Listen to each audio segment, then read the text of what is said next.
Oh, hey, dude, what's up, man? Yeah, I wanted to let you know I'm back from my trip and I needed to tell you about this restaurant I found. I'm looking for something to eat right now, so I don't know if it's a good time. It might make me hungrier. But whatever, you gotta know about this. When you spend the first half of your life on as many wild adventures as I have, you tend to build up quite an appetite. 40 years of bench presses, body slams, jungle treks, and clawing my way out of the depths of hell has given me not only a lot to be grateful for, but a lot to look forward to as well.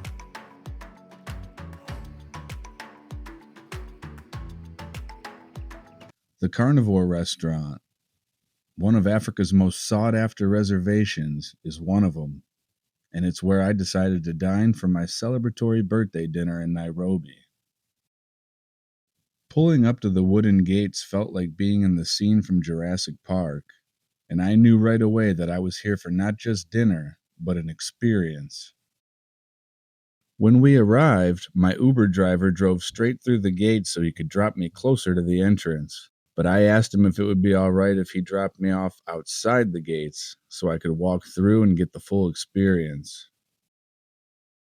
My first impression after seeing a few safari jeeps parked in the parking lot and the massive wooden entrance with a long corridor lined with indigenous plants was that this place had all the vibes of one of those high-dollar luxury resorts nestled in the center of some of Kenya's national parks. As I traveled down the hallway of lush greenery, I was greeted first by the mouth-watering aromas of exotic meat cooking on a wood fire, and then by a man dressed head to toe in full safari brigade, like he stepped straight out of an Ace Ventura movie. Hello. I knew I was in the right place. I arrived early for my reservation, as I knew I'd want to soak in the ambiance of the place before getting down to business, so I was invited by the kind host to head over to the Simba Lounge, where I had an ice cold Tusker lager and enjoyed some local football on the big screens above the bar. Dinner at the Carnivore isn't just a meal, it's a feast. A primal parade of meat sliced right onto your plate by the restaurant's carvers, who deliver each course on a traditional Maasai warrior sword. You're given this wooden, towered, lazy Susan-like contraption at the start of your quest. On the bottom, various sides: rice, sweet potatoes, salad, soup. On the middle section, a paired sauce for every meat. And at the top, a little flag. And as long as that flag is up and flying, the carvers will continue bringing you meat. Bring it on. Bring it on. Bring it on, thank you. Going into this primal adventure, I had somewhat of a game plan, or strategy. Don't fill up on carbs. I told myself that as much as I love sweet potatoes, let's be honest, I eat them every day back home, and I was here for the carne that wasn't so easily accessible from my local butcher. I was ready for the meat, and I waved my flag high. First came the smoky pork spare ribs, paired with the tropical pineapple sauce, followed by a juicy beef sausage and a thick round steak carved at my desired medium temperature section of the cut. Round steak, okay. Medium. I like the blood. And it slid off the sword and plopped onto the rest of the base of meat mountain that was about to form. The steak also paired with the tangy barbecue, and then immediately the next warrior showed up with a leg of lamb that went perfectly with their mint sauce that I'd been dying to try, and it didn't let me down. And then finally, one of the stars of the show I came to experience, the ostrich. A succulent leg on a dagger planted right into my table and carved off with precision. Its sauce pairing was called wild berry. I couldn't wait to see what that tasted like. It was so unique, on its own and glazed on the juicy ostrich meat. The combination was lean and sweet, and it reminded me of a turkey's prettier, more athletic cousin. By the time another round of beefsteak landed, I grabbed another cold Tusker just to keep up with the pace, and by this point, I was literally dancing in my chair while chewing each bite. The music and the flavor was irresistible. Then came the lamb shank, which perfectly fell off the bone. And then, yes, another serving of ostrich. Because when something's that good, you double down. Another one? Sure, why not?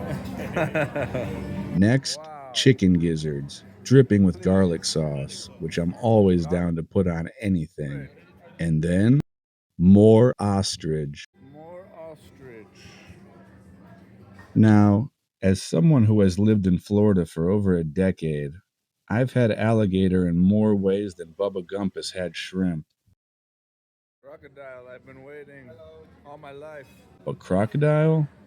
Although we now too have this species here in the Everglades, I have yet to try, and especially not its African cousin. Super crispy on the outside and tender on the inside. It made Florida gator taste like chicken nuggets. Then came the chicken livers with more garlic and another slab of roast beef on its tail. The carvers kept rolling in one after another, all smiles and zebra-striped aprons, similar to my old work uniform. And at some point, I realized my stomach and my bladder were in a heavyweight championship match to see who could tap out first.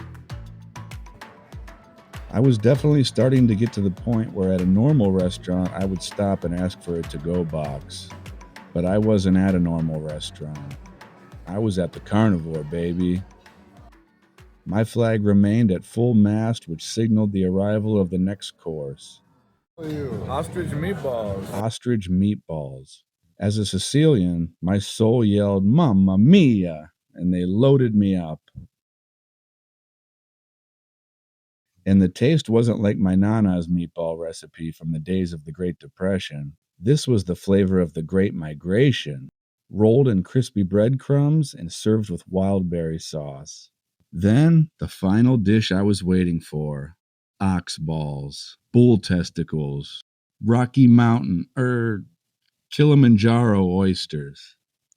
Ox balls, I've been waiting. This is the bull testicle. Yeah. These powerhouses of protein and vitamins are nearly impossible to find fresh back home. So I've only ever prepared them once from frozen, and I was looking forward to tasting them in a world-renowned restaurant. They were perfectly cooked and paired with more garlic sauce, a true nose-to-tail meal. I could now surrender with a clean conscience, having tried everything I came to try and much, much more. I pulled my flag and placed it on the table after surviving 1 hour and 3 minutes. From there, it was survival mode. Sparkling water, another Tusker, then an espresso to try to bring me back to life. But the icing on the brownie, pun intended, the staff surprised me with a full birthday celebration in English and Swahili.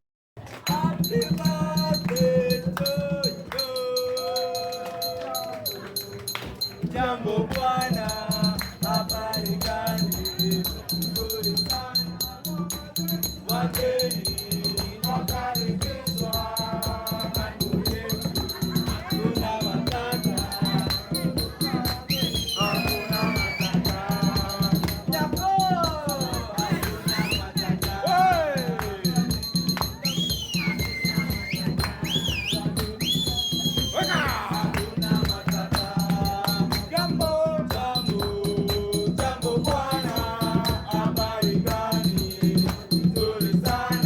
Singing, chanting, clapping, dancing, and even authentic African drumming. And a brownie I had to take to go because by then, I was basically the kid from Matilda, and I would have been face first in chocolate cake had I tried. They finished me off with a neat pour of Kenya cane liquor for digestion. And by that point, I was deliriously happy, alive, and wondering how I was ever going to waddle out of there alone. Happy birthday. Thank you. Turning 40 in Africa, eating clean, primal meat roasted on open fire, it felt different from birthday dinners of the past. I was alone, and as far as I've ever been from home, but I didn't feel alone. I felt connected, as if the lions I'd watched days before in the Mara had saved me a seat at their table. If you ever come to Nairobi, a reservation at Carnivore is a must. Not just for the food, but for the experience. If you're hungry for more adventures like this, from clean, primal feasts to searching for wild places around the world, hit subscribe because this is just the beginning.